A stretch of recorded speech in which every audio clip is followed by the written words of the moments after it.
তা যদি রিভেঞ্জ নেয়, যদি কোনো ক্ষতি করে বৌরানীর?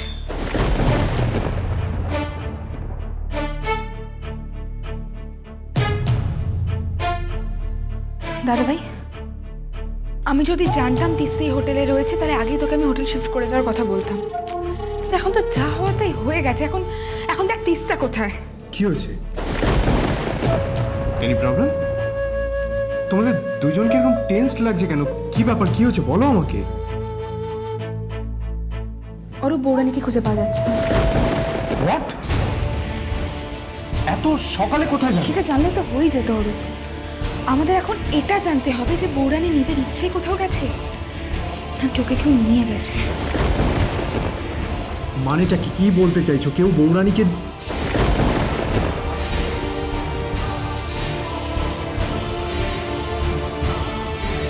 Excuse me. Yes sir. वो तीस्ता कहाँ है? कौन सर जी? वो तीस्ता रॉय जो रिसेप्शनिस्ट है यहाँ पे। सर वो जो बंगाली मैडम जो थोड़ी सांवली सी है। वही। कहाँ पर मिलेगी वो? सर वो तो आज छुट्टी पर है। एक मिनट, छुट्टी मतलब घर गई है? मैम ये तो मैनेजर सर ही बता सकते हैं आप। তাহলে দাদা ভাই আমরা ডাইরেক্ট ম্যানেজারের সাথে কথা বলি। কোনো লাভ হবে না। তিস্তা যদি সত্যি বৌরানীর ক্ষতি করার হয় তাহলে কি নিজের অ্যাড্রেসে নিয়ে গিয়ে তুলবে? ওকে তো আমি বের করবই, যেখানেই থাকুক। আর এখন আমার মনে হচ্ছে এটার পিছনেও তিস্তাই আছে। एक्सक्यूज मी सर, वो जो 308 वाली मैडम। हाँ, कौन चौधरी? सर वो तो आसपास किसी मंदिर के लिए पूछ रही थी।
বাড়ি ছেড়ে এত দূরে আসিনি কখনো। আজ ভোরে তোমার মন্দিরের ঘন্টার শব্দে ছুটে এসেছি ঠাকুর। জানি তুমি সব সময় সব জায়গায় আমার সাথে আছো। আমার বিশ্বাসকে প্রতি মুহূর্তে দৃঢ় করছো তুমি। তুমি সব সময় আমাকে অন্ধকারে আলো দেখিয়েছো। এইভাবেই আমাকে সব সময় পথ দেখিও ঠাকুর। সকলের মঙ্গল করো, সবাইকে শুভ বুদ্ধি দিও তুমি। সবাই যেন তোমার আশীর্বাদ পায়।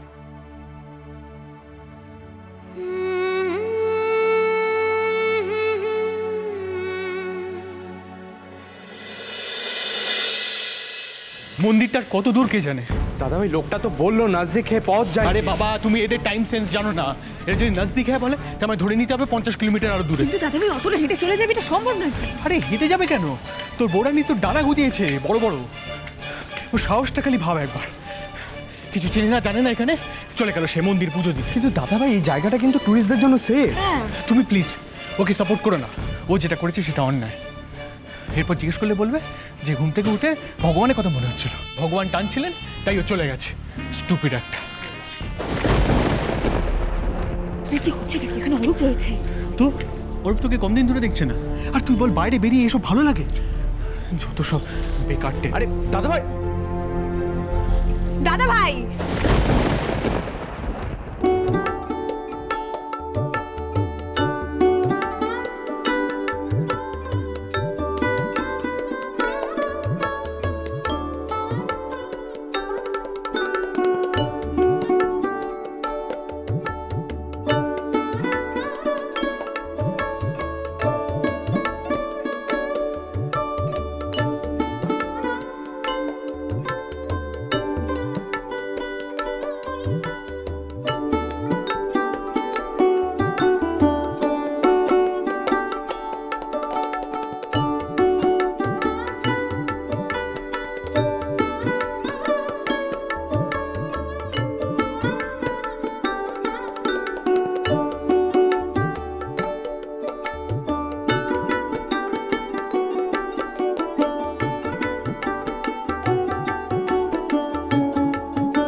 এখন এসব কিচ্ছু ভেবো না ঝিলমিল, সব ঠিক হয়ে যাবে।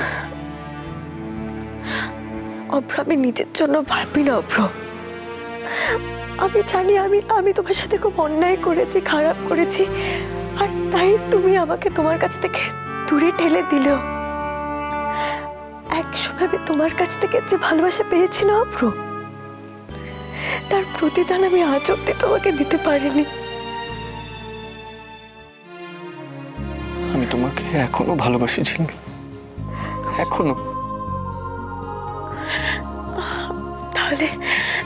তাহলে সেই ভালোবাসার অধিকার থেকে তোমাকে একটা কথা বলবো অভ্র।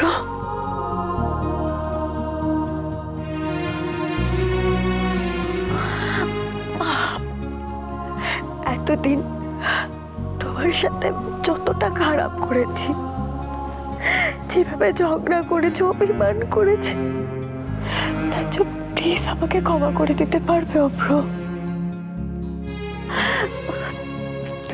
অভ্র, আমি জানি না আমি অপারেশন থিয়েটার থেকে বেরবো কিনা। বাস এসব কথা ভুলেও মনে আনবে না তুমি। আমার অবস্থা যে ক্রিটিক্যাল অভ্র, সেটা তোমরা না বললেও আমি বুঝি। কিন্তু জানো অভ্র, আমি না মনেও শান্তি পাবো না যতক্ষণ না তোমাকে একটা সুস্থ স্বাভাবিক বেবি আমি উপহার দিতে পারছি। আমি খুব ভালো করে জানি সেই প্রথম দিন থেকে তুমি কতটা চাও এই বেবিকে, কত আশা নিয়ে আছো তুমি আমাদের সন্তানের জন্য। রাতের পর রাত তুমি কত স্বপ্ন দেখেছো অভ্র।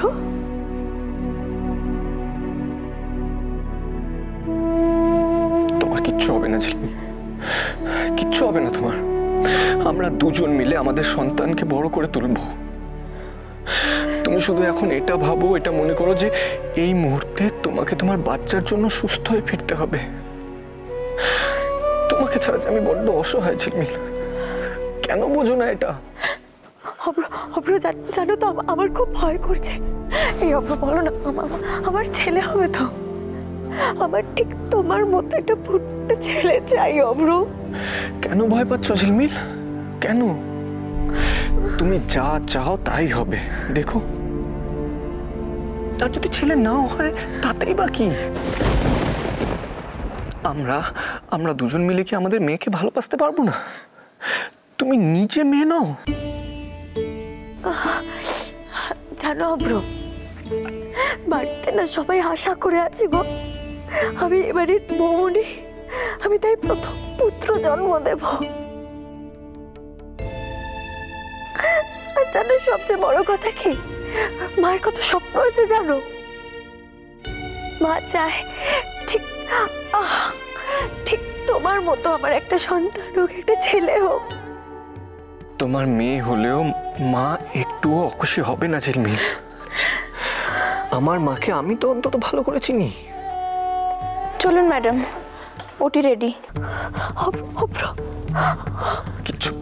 কিচ্ছু হবে না, ভয় পেও না, আমি আছি তো, কিচ্ছু হবে না।